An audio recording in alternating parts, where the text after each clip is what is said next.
Welcome to big story.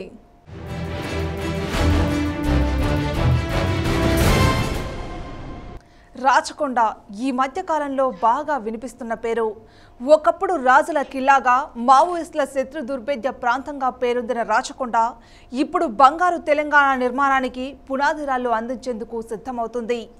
గడిచిన 2.5 దశాబ్దాలుగా భూబకాసురులు, విధ్వంసక అభివృద్ధి నేతల దృష్టిలో పడ్డప్పటికీ ప్రజా పోరాటాలే రక్షణ కవచంగా మారటంతో ఈ అపురూప ప్రకృతి సంపద నేటికి రాచ టీవీతో నిలబడింది. రాచకొండ చరిత్ర, భవిష్యత్తు, ప్రస్తుత పరిణామాలపై ఇవాల్టి బిగ్ స్టోరీ.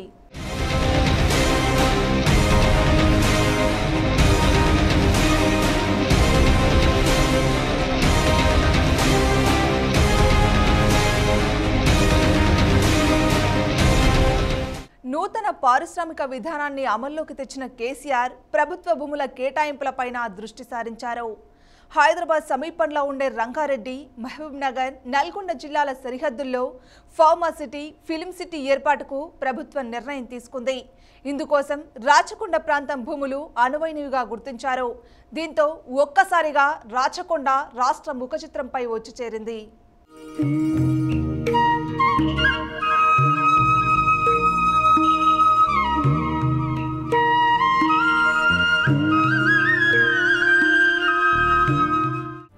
రాచకొండ ఇప్పుడు తెలంగాణలో ఓ హాట్ టాపిక్. ఓ వైపు సీమాంధ్రలో రాజధాని నిర్మాణం కోసం, భూముల కోసం అక్కడి సర్కారు తంటాలు పడుతుంటే, తెలంగాణలో మాత్రం అభివృద్ధి కోసం ప్రకృతి వరప్రసాదంలా వేలాది ఎకరాల ప్రభుత్వ భూములు అభివృద్ధి చేయమని, రమ్మని ఆహ్వానిస్తున్నాయి. ఇక రాచకొండ విశిష్టత విషయానికి వస్తే, రాచకొండను రాజులేలిన కొండగా పిలిచేవారు. 6.5 శతాబ్దాల క్రితం ఇది రేచర్ల పద్మనాయకులు రాజధాని నగరంగా విలసిల్లింది. తూర్పు, పడమరలుగా వ్యాపించిన ఎత్తైన కొండలు, వాటి మధ్యన దాదాపు 600 నుంచి 1000 అడుగుల ఎత్తైన కొండలతో కూడిన ప్రాంతం.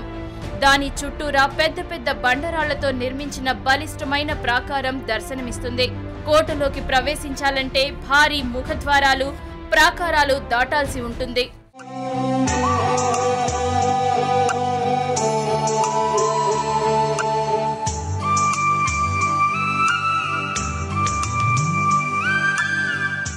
ఇక రాచకొండ చరిత్రలోకి వెళితే, రాచకొండ రాజధానిగా రేచర్ల పద్మనాయకులు తెలుగు ప్రాంతాన్ని పాలించారని చరిత్ర చెబుతోంది.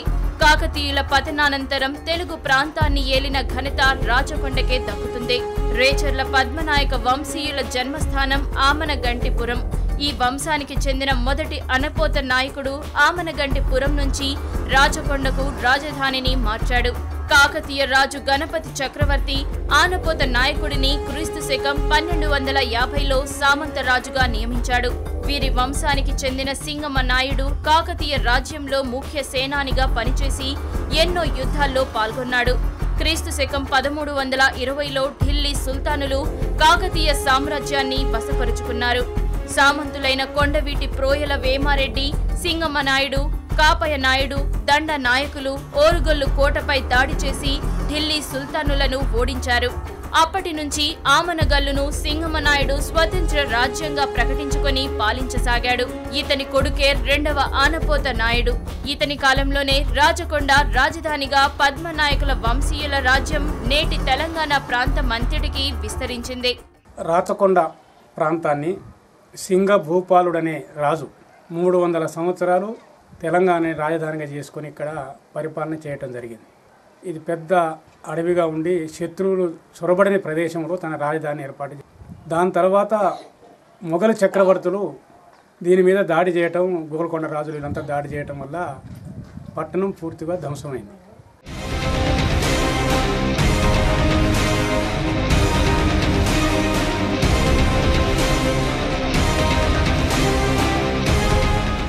రాచకొండ దుర్గానికి అనుబంధంగా దేవరకొండ, పొడిచేడు, అనంతగిరి, ఉర్గుకొండ, ఓరుగల్లు, భువనగిరి, పానగల్లు, సురేంద్రపురి, సిరికొండల్లో శత్రు దుర్భేద్యమైన దుర్గాలను నిర్మించారు. ఈ క్రమంలో బహమనీ సుల్తానుల కన్ను రాచకొండపై పడింది. ఈ క్రమంలో గోల్కొండను సుల్తాన్కిచ్చి భవిష్యత్తులో ఒడంబడిక చేసుకున్నాడు ఆనపోత నాయుడు. అనంతరం ఈ ప్రాంతం గోల్కొండ సుల్తానులు ఆసఫ్ జాహీల పాలనలోకి వచ్చింది.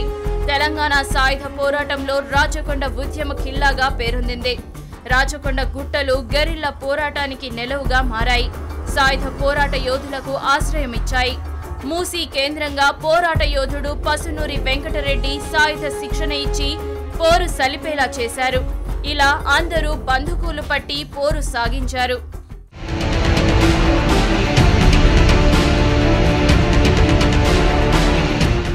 గ్రేటర్ హైదరాబాద్కు కూతవేటు దూరంలోనే ఉంది రాచకొండ. నగరానికి పడమటి దిక్కున ఉన్న గచ్చిబౌలి, కొండాపూర్, మాదాపూర్ లాంటి ప్రాంతాలు డెవలప్ అయ్యాయి. కానీ రాచకొండ ప్రాంత గ్రామాలు మాత్రం నేటికి మౌలిక సదుపాయాలకు దూరంగా ఉన్నాయి. ఇప్పుడిప్పుడే ఇక్కడ పరిశ్రమలు ఏర్పాటు చేయాలని ప్రభుత్వం ప్రణాళికలు రచిస్తోంది. ఈ సందర్భంగా రాచకొండ ప్రాంతం గురించి తెలుసుకోవాల్సిన అవసరం ఉంది.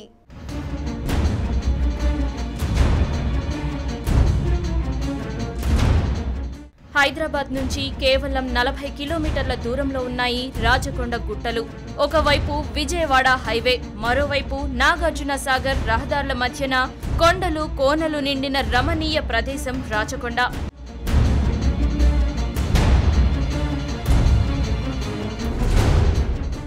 ఇబ్రహీంపట్నం నాగార్జున సాగర్ హైవేతో పాటు చౌటుప్పల్ నుంచి రోడ్డు మార్గాన ఇక్కడి అల్లాపూర్, రాచకొండలను దాటాల్సి ఉంటుంది. కోట లోపలికి వెళ్తే ఎత్తైన బురుజులు, వాటిపై పేల్చడానికి సిద్ధంగా ఉన్నట్లు ఫిరంగులు, దుర్గాన్ని 1000 కళ్లతో కాపలా కాసే పదాతి దళం, ఆశ్విక దళం ఉండే ప్రాంతాలు.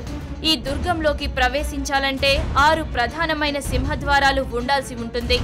రాతితో నిర్మించిన మెట్ల మీదుగా మరో 4 సింహద్వారాలు దాటాలి. ఆ తరువాత అక్కడ మండపాలు కనిపిస్తాయి. అదే రేచర్ల పద్మనాయకుల రాజదర్బారు. ఇక్కడి నుంచే రాజకీయ కార్యకలాపాలు సాగేవి.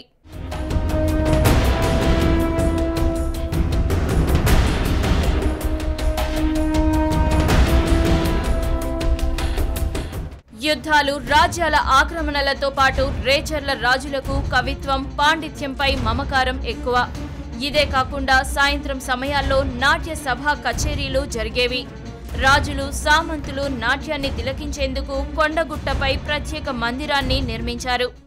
రాజు స్వతహాగా కవి కాబట్టి తన ఆస్థానంలో బమ్మెర పోతన ఆస్థాన కవిగా ఉండేవాడు. అదే కాకుండా అది చాలా గొప్పగా కవులతో వరదిల్లింది అని చెప్పడానికి కవి సార్వభౌముడు శ్రీనాథుడు సైతం రాచకొండలో తను సన్మానం గ్రహీతగా ఉండే. అంత గొప్ప చారిత్రక నేపథ్యం ఉన్నటువంటి రాచకొండ ఆనవాళ్ళని, రాచకొండ చరిత్రని ఇవాళ రక్షించుకోవాల్సినటువంటి అవసరం ఉంది.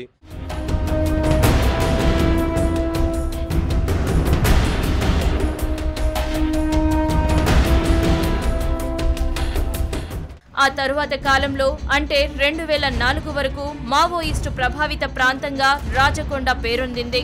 ఈ ప్రాంతంలోనే చాలా వరకు ఎన్కౌంటర్లు జరిగాయని చరిత్ర చెబుతోంది. దట్టమైన అడవులు, నిర్మానుష్య ప్రదేశాలు, పెద్ద పెద్ద బండరాళ్లు, తటాకాలు, గుట్టలపై బావులు ఉండేందుకు వీలుగా ఆలయాల కారణంగా మావోయిస్టులు తలదాచుకునేవారని తెలుస్తోంది. నాటి సీఎం వైఎస్ హయాంలో జరిగిన కూంబింగ్ ఆపరేషన్ ఫలితంగా ఇప్పుడు పూర్తిగా మావోయిస్టు ప్రాబల్యం తగ్గిపోయిందని చెప్పవచ్చు.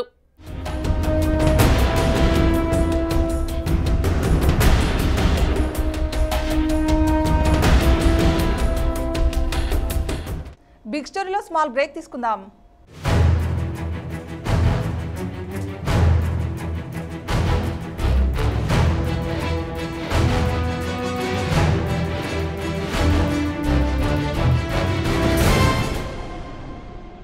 Welcome back to big story.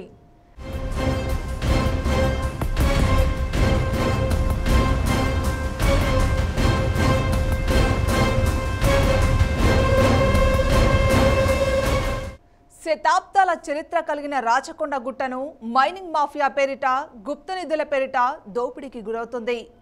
ప్రభుత్వం చొరవ తీసుకోకపోవడంతో రక్షణ కరువైన చారిత్రక శిలాకల్ప సంపద నాశనమవుతుంది. గుప్త నిధుల కోసం తవ్వకాలు చేపడుతుండటంతో వందల ఏళ్ల నాటి ఆలయాలు, ప్రాకారాలు శిథిలావస్థకు చేరుకున్నాయి. చాళుక్య యుగం నాటి వైష్ణవ ఆలయం, సారాలమ్మ దేవాలయం, శివాలయాలు రాచకొండ గుట్టల్లో కొలువై ఉన్నాయి.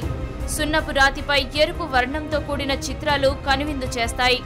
కాకతీయుల తరువాత బహమనీ సుల్తానులు దండయాత్రలతో చాలా వరకు దేవాలయాలు, ప్రాకారాలు, ముఖద్వారాలు ధ్వంసమయ్యాయి.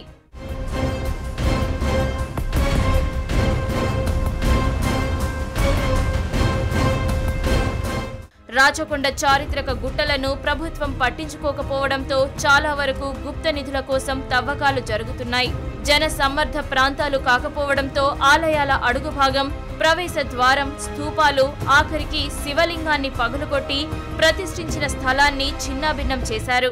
గుప్త నిధుల పేరున ఉన్న చరిత్రక కట్టడాలను మొత్తము తవ్వేస్తున్నారు. దాని మీద ఆజమాయిషి లేదు, పట్టించుకున్న నాదులు లేడు. గత ప్రభుత్వాలు ఈ ప్రాంతాన్ని నిర్లక్ష్యము, నిర్వీర్యం చేయడం వల్ల ఈ విధ్వంసం జరుగుతుంది. ఆ విధ్వంసాన్ని ఖచ్చితంగా మనము తెలంగాణ రాష్ట్ర ప్రభుత్వము ఆపుతుంది అని మేము అనుకుంటున్నాం.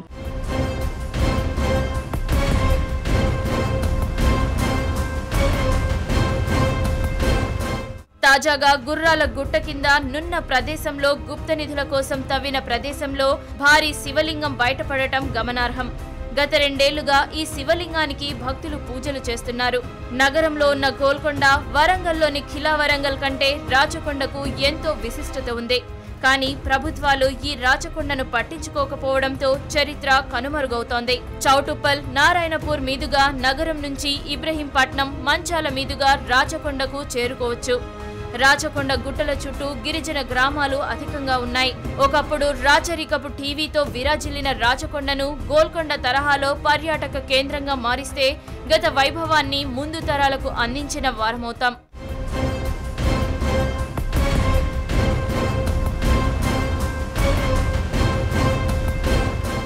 రాచకొండ నిజంగానే రాజ టీవీకి నిలువుటద్దంలా ఉంటుంది. శిలల అందాలు, ప్రకృతి అందాలు ఉట్టిపడే కొండ. ఇది ఒకప్పుడు శతాబ్దికి పైగా రాజధానిగా వెలుగొందింది. నేడు గిరిజన ఆవాసంగా మారింది. నూతన తెలంగాణ ప్రభుత్వం ఇప్పుడిప్పుడే అభివృద్ధి దిశగా అడుగులు వేస్తుంది.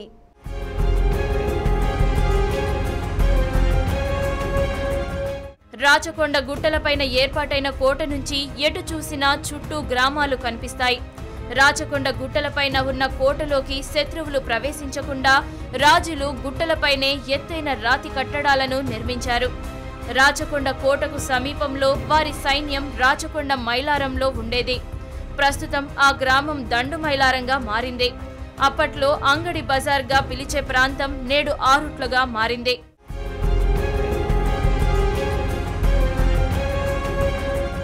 రాచకొండ గుట్టల ప్రాంతంలో చమురు నిక్షేపాలున్నట్లు గతంలో శాస్త్రవేత్తల పరిశోధనలో వెల్లడైంది. ఈ విషయాన్ని తెలుసుకోవడం కోసం అప్పటి రాష్ట్రపతి ఏపీజే అబ్దుల్ కలాం రాచకొండ గుట్టల ప్రాంతాన్ని సందర్శించడానికి ముందుకు వచ్చారు. కానీ అప్పట్లో నక్సల్స్ కార్యకలాపాలు తీవ్ర స్థాయిలో ఉన్నందున ఆయన పర్యటనను రద్దు చేసుకోవాల్సి వచ్చింది. రాచకొండ గుట్టలపైన ఉన్న సొరంగ మార్గంలో ఈ నిక్షేపాలున్నట్లు కనుగొన్నారు. కానీ ఆ తరువాత ప్రభుత్వం ఆ దిశగా ప్రయత్నాలను విరమించుకుంది. దీంతో ఈ ప్రాంతంలో ఖనిజ సంపద కోసం అన్వేషణను నిలిపివేశారు.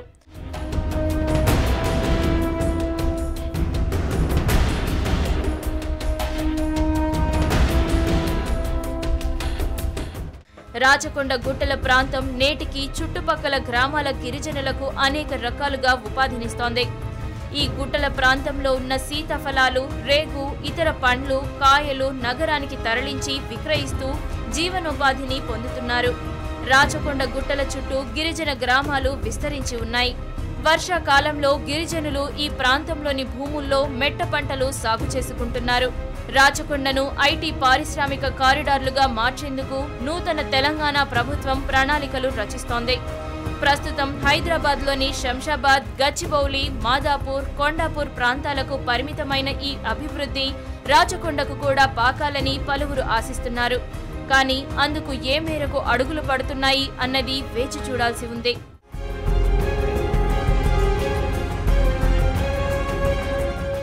బిగ్ స్టోరీలో మన స్మాల్ బ్రేక్ తీసుకుందాం.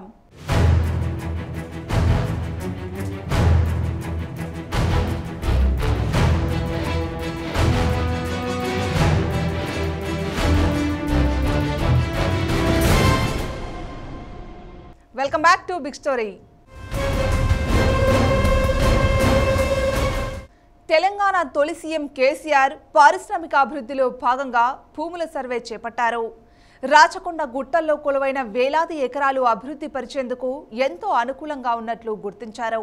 అయితే ప్రభుత్వం ఈ విషయంలో మరింత ముందుకు వెళ్లేందుకు ఎలాంటి చర్యలు తీసుకుంటారో అన్నది స్థానికుల్లో ఆసక్తిగా మారింది.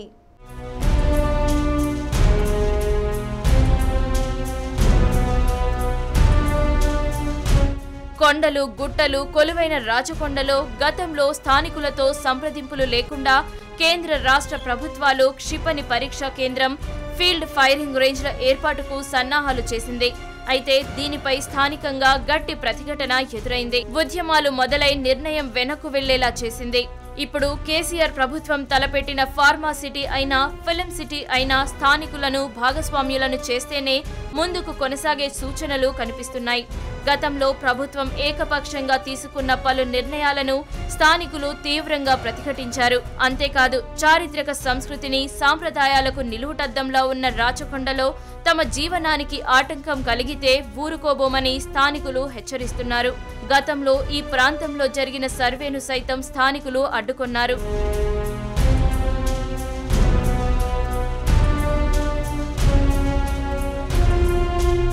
గత ప్రభుత్వాలు రాచకొండ ప్రాంతాన్ని కావాలనే నిర్లక్ష్యానికి గురిచేశాయని ప్రజా ప్రతినిధులు ఆరోపిస్తున్నారు. రాష్ట్ర రాజధాని హైదరాబాద్కు దగ్గరగా ఉండి అనేక అభివృద్ధి అవకాశాలు ఉన్నా పట్టించుకోలేదని వాదిస్తున్నారు. ప్రస్తుతం తెలంగాణ సర్కార్ ఫార్మా సిటీ, ఫిలిం సిటీతో అభివృద్ధి చేస్తామంటోంది. అయితే ప్రస్తుతం రాచకొండ ప్రాంతం ఫారెస్ట్ డిపార్ట్మెంట్ ఆధీనంలో ఉంది. ఇక్కడ ఏ అభివృద్ధి చేపట్టాలన్నా అటవీ శాఖ అనుమతులు తప్పనిసరి. అయితే అనుమతులను ప్రభుత్వం అధిగమిస్తామంటోంది. రాచకొండ ప్రాంతాన్ని ఒక సుందరమైన హైదరాబాద్కు 40 నుంచి 45 కిలోమీటర్ల దూరం ఉంటుంది. దీన్ని సైనిక కేంద్రంగా పెట్టాలని తీవ్ర ప్రయత్నం చేస్తే ఒక 21 సంవత్సరాలు సుదీర్ఘమైన పోరాటం చేసి కేంద్ర రాష్ట్ర ప్రభుత్వాల చేత సంప్రదించి సైనిక కేంద్రాన్ని రద్దు చేయించడం జరిగింది. దాని తర్వాత క్షిపణి కేంద్రాన్ని కూడా పెడితే ప్రజలంతా వ్యతిరేకతతోటి ప్రభుత్వం వెనకం చేయడం జరిగింది. ఇప్పుడున్న రాష్ట్ర ప్రభుత్వం దీన్ని ఒక ఫిలిం నగర్గా, ఒక పర్యటన కేంద్రంగా చేయాలని ఆలోచిస్తున్నట్టు తెలిసింది. చాలా మంచి పరిణామంగా మేము భావిస్తున్నాం. మేము మొదటి సంధి ఇక్కడ పేదల యొక్క భూములు రియల్ ఎస్టేట్ వాళ్ళు ఇతర ఆక్రమించుకుంటూ కూడా భూపోరాటం చేసి ఈ ప్రాంతంలో వేలాది ఎకరాల భూమి ప్రభుత్వ భూమి ఉంది. ఈ భూమిని ప్రభుత్వం తీసుకొని పరిశ్రమలు, పర్యటన కేంద్రాన్ని పెట్టాలని అఖిలపక్షంగా గత కలెక్టర్ గారికి కూడా మేము మనవి చేయడం జరిగింది. ఇదిలా ఉంటే ప్రస్తుతం దేశవ్యాప్తంగా అమలవుతున్న ఉదారవాద ఆర్థిక విధానాల ఫలితంగా విధ్వంసక అభివృద్ధి నమూనా దేదీప్యమానంగా వెలుగొందుతోంది. దీని ఫలితంగా వేలాది ఎకరాలు సెజ్ల పేరిట ప్రైవేటు కంపెనీలకు అన్యాక్రాంతం అవుతున్నాయి. అంటే భూమిని గుప్పిట పట్టి సహజ వనరులను దోపిడీ చేయటం పరిపాటిగా మారింది. ఇప్పుడు రాచకొండ ప్రాంతంలో సైతం ప్రస్తుత తెలంగాణ ప్రభుత్వం పారిశ్రామిక అభివృద్ధి పేరిట ప్రైవేటు కంపెనీలకు వేల ఎకరాల భూముల్ని ధారాదత్తం చేస్తే మాత్రం తీవ్ర ప్రతిఘటన తప్పదు. గతంలో ఇదే ప్రాంతంలో పలు వివాదాస్పద నిర్ణయాలకు ఈ ప్రాంత ప్రజలు ఎదురొడ్డి పోరాటం చేశారు. అలాగే ప్రభుత్వం ఏర్పాటు చేయనున్న ఫార్మా సిటీ సైతం ఈ ప్రాంత ప్రకృతి సమతుల్యాన్ని దెబ్బతీసే ప్రమాదం ఉంది. దీనిపై ప్రభుత్వం దృష్టి సారించాలి. అసలే ఫ్లోరైడ్ ప్రభావిత ప్రాంతంగా పేరున్న రాచకొండ ప్రాంతంలో ఫార్మా కంపెనీలు మరింత విషం చిమ్మే అవకాశాలు కాదనలేము.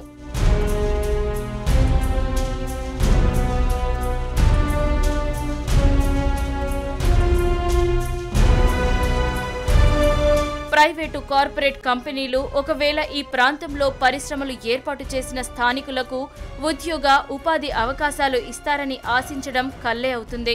ప్రభుత్వానికి నిజంగా రాచకొండ ప్రాంతానికి వైభవం తేవాలనుకుంటే మాత్రం ఆ ప్రాంతంలో ప్రభుత్వ రంగ సంస్థలు ఏర్పాటు చేసి ఉపాధి అవకాశాల్లో స్థానికులకు పెద్దపీట వేయాలి. అప్పుడే రాచకొండకు రాచ టీవీ దక్కుతుంది.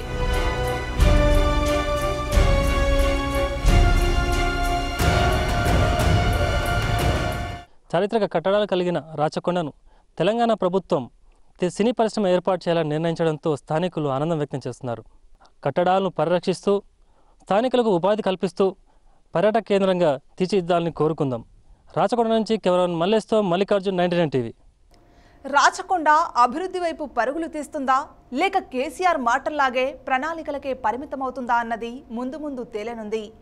నిజానికి ఫ్లోరైడ్ బాధిత గ్రామాలపై తెలంగాణ తొలి సర్కారు ప్రత్యేక శ్రద్ధ తీసుకోవాల్సి ఉంది.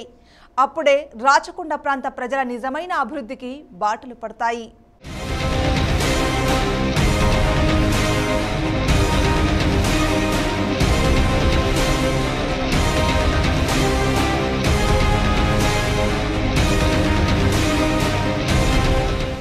ఇది ఇవాల్టి బిగ్ స్టోరీ. మరో అంశంతో మళ్ళీ కలుద్దాం.